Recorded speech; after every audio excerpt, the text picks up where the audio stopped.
Hello, welcome to the lecture 12 of game theory class. This is the last class of the fourth week of the semester, lecture 12, one more time. We are in the middle of learning the mixed strategy Nash equilibrium. Let's review what we have done in the previous class. The Nash equilibrium is supposed to exist in almost every game. But if you just look at the simple rock, scissors, paper game,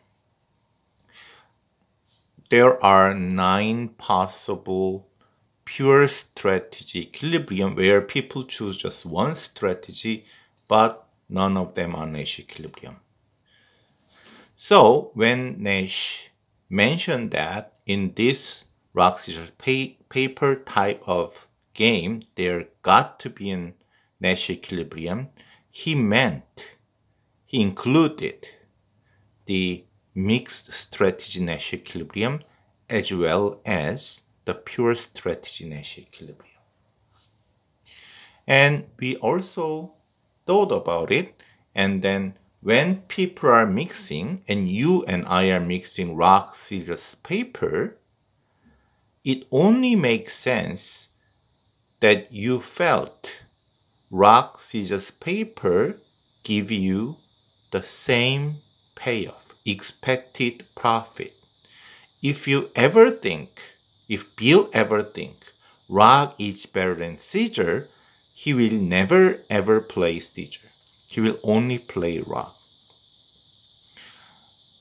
We talked about this by the example of rock, scissors, paper machine. Okay? So now we know that the fact that this rock, scissors, paper game has a mixed strategy Nash equilibrium. Why? Nash said, the famous smart Nash said, this game has Nash equilibrium. This game does not clearly have pure strategy Nash equilibrium. Therefore, it's got to be mixed strategy Nash equilibrium. That's conclusion number 1. Conclusion number 2, rock, scissors, paper, the 3 strategies Bill and Tom are mixing, they have to give you the same payoff. Using that, we are going to calculate what would be the probability that Bill would choose rock, what would be the probability that scissors would be chosen, what is the probability that paper would be chosen. I'm going to give a probability alpha. Alpha must be between 0 and 1. Beta, the probability to play scissors, and got to be something like gamma for paper, but we already know the probability for rock, scissors, paper, if you add up, the sum should be 1. Because if you add up every probability, that probably should be 1. So whatever the probability paper would be, it got to be 1 minus alpha minus beta. Because rock's probability alpha, scissors probability alpha, and the paper's probability together with alpha and beta got to be 1. So this is how we should denote the probability of paper. Once again, I'm trying to be as detailed as possible, but what is the advantage of this recorded lecture is you can listen to this over and over. So if you do not understand this part, please do that. So calculating the mixed strategy Nash equilibrium, this is all what I have said. At the equilibrium, the expected payoff for rock, scissors, paper should be equal, should be same. Okay? So when I say the expected payoff from rock is pi r, expected payoff from scissors is pi s, and expected payoff from paper is pi p, then calculate each one of them and make them same. Okay? Why? When I ask you to find out the Nash equilibrium here, you have to find out the mixed Nash equilibrium. What is the point of finding the mixed three Nash equilibrium? You got to find out what is the probability the strategies are being mixed. Okay, so this is what I have already explained, and this is the calculation. If you play rock, you are against rock with probability alpha, you are against beta with the seizure with probability beta, you're against paper with probability 1 minus alpha minus beta. Let's go back to the strategic form. Tom is playing rock. He may face bilge rock, seizure, paper. With rock, with probability alpha, Tom will get 0. That's why alpha multiplies 0. Tom, when he plays rock, he may face bilge seizure with probability beta, then he will get 1. He will face bilge paper with 1 minus alpha minus beta probability, then he will get negative 1. This is what this says. He will face seizure with beta when he plays rock, then he will get 1. When Tom plays rock, he will face bilge paper with 1 minus alpha minus beta, and then he will lose and get negative 1. If you rewrite all this, it's going to be negative 1 plus alpha plus 2 beta.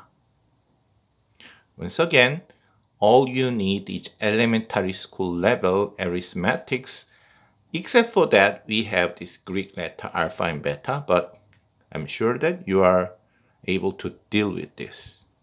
Likewise, the expected payoff from seizure for Tom would be seizure against rock, negative 1, alpha, negative 1, seizure, beta, 0, paper, 1 minus alpha minus beta, multiply 1. That's what this says.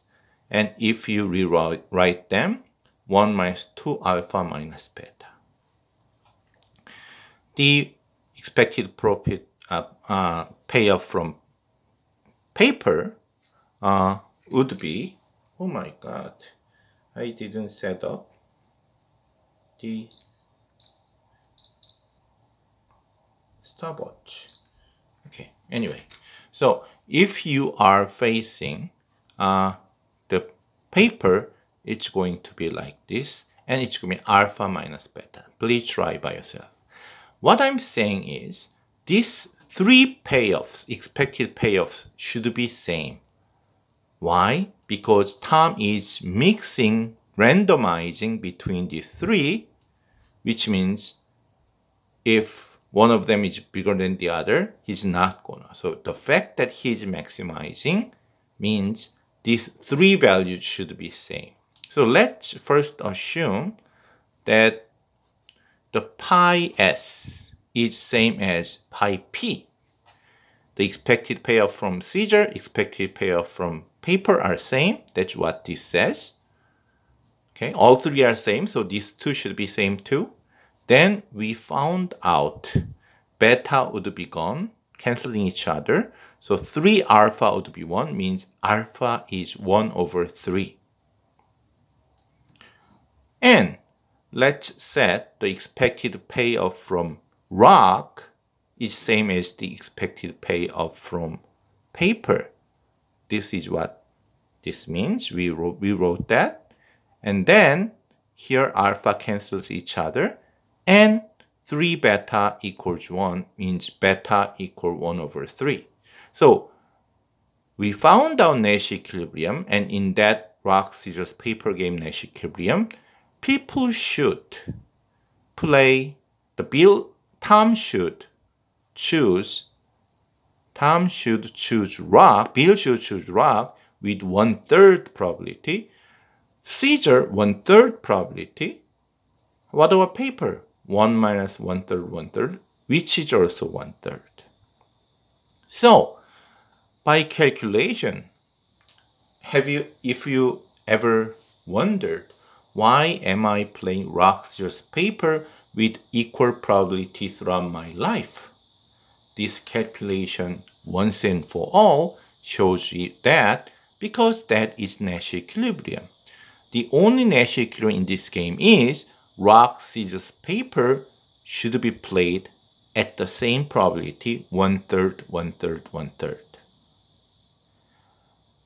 We haven't calculated the probability for rock, scissors, paper for Tom, but we can do the same thing. Bill choose rock with 0, scissors -1, paper 1. If you do that, because it's symmetric, a symmetric game, the Tom's alpha, beta, 1 minus alpha minus beta should be the same thing. So that's why in rock, scissors, paper game, Tom and Bill both plays their rock, scissors, paper with equal probability 1/3, 1/3, 1/3. And that is Nash equilibrium. Okay? And when I ask you to find out the Nash equilibrium of this rock, scissors, paper game, you should write down Tom, rock, scissors, paper, probably 1/3, 1/3, 1/3. Bill, rock, scissors, paper, 1/3, 1/3, 1/3. If you write down that, then you got the complete point. Good. At this point, I want to ask you, does this mixed Nash equilibrium, mixed strategy equilibrium make sense to you? You say, yeah, I mean, I play rock, scissors, paper with equal probability throughout my life. Nash said that. Yes, but then if you think a little bit more, you would be a little bit puzzled. Look at this. We calculate all this, and whose payoff this pi r, pi s, pi p? They are Tom's payoff. Excuse me. If Tom played rock with this, that is what this means. Then, whose alpha, beta is it? Is it Tom's? No, Bill's. So if you think about this process, we are calculating Bill's randomizing probability in order to make Tom indifferent between rock, scissors, paper. And Tom would choose rock, scissors, paper with 1/3, 1/3, 1/3 in order to make Bill indifferent from rock, scissors, paper. That can be a little bit odd because when Bill is mixing 1/3, 1/3, 1/3, if Tom chooses rock, his expected payoff would be 0. With 1/3 probability, he will get 0. 1/3 probability, he'll get 1. 1/3 probability, he'll get -1. If he chooses scissors, 0. Paper, 0. So from Tom's point of view, it doesn't matter whether he chooses rock, scissors, paper.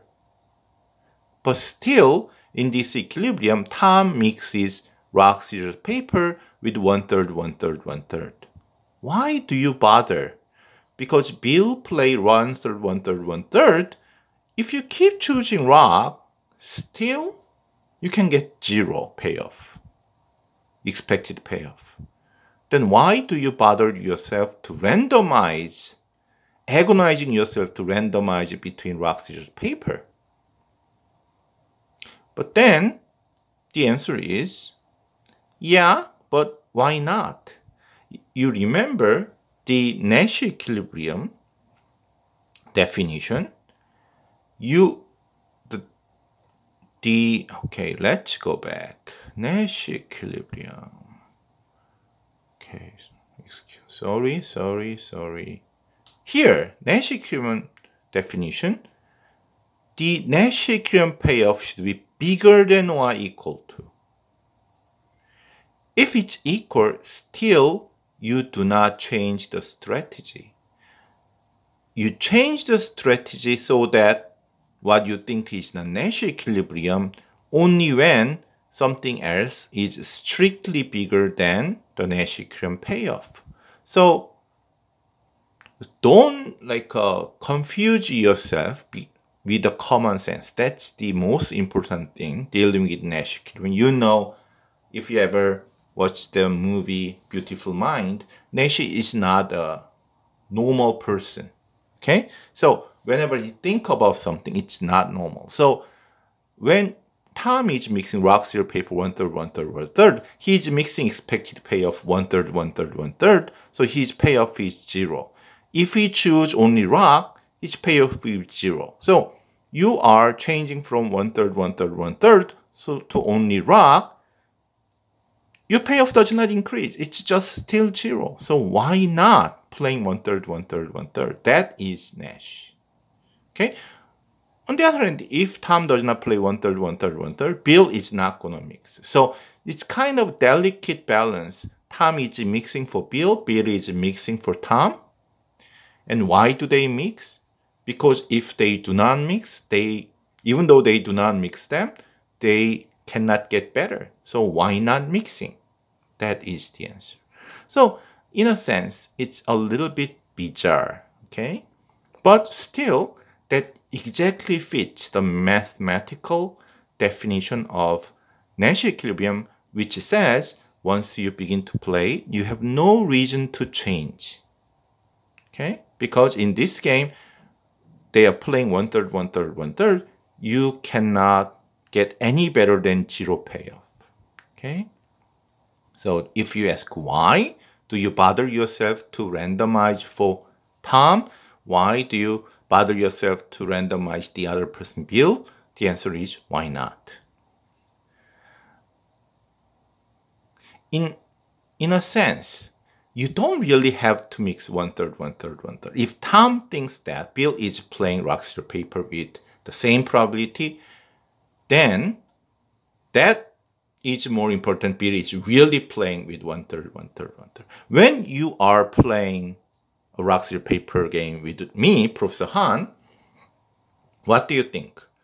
What I would give you scissors more frequently, paper more frequently? Or do you think I'll be rock, scissors, paper 1/3, 1/3, 1/3? If you think, oh, Professor Han with the same probability, then you are in this mixed strategy Nash equilibrium. So it's more inside your mind than actually happening. You know, I never mix things. I mean, this mixed strategy is bizarre to me. Actually, you did. Have you ever, when you prepare exam from chapter 1 to chapter 10, do you study them all with the equal strength?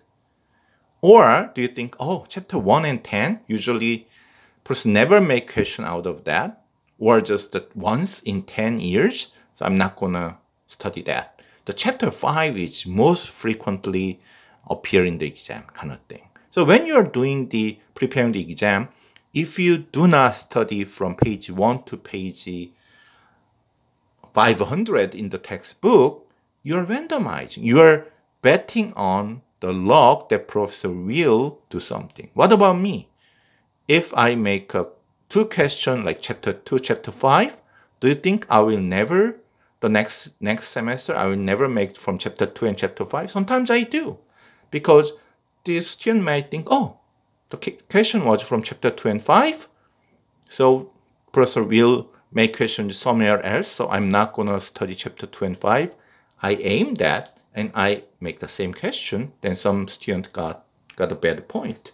So it's like a mixed strategy game between the student and professor by choosing which the chapter to make exam questions.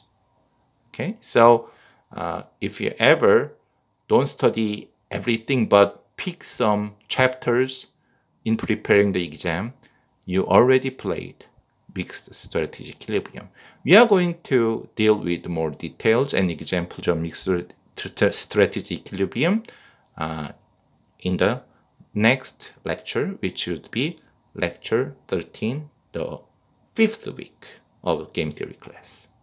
Thank you. See you soon.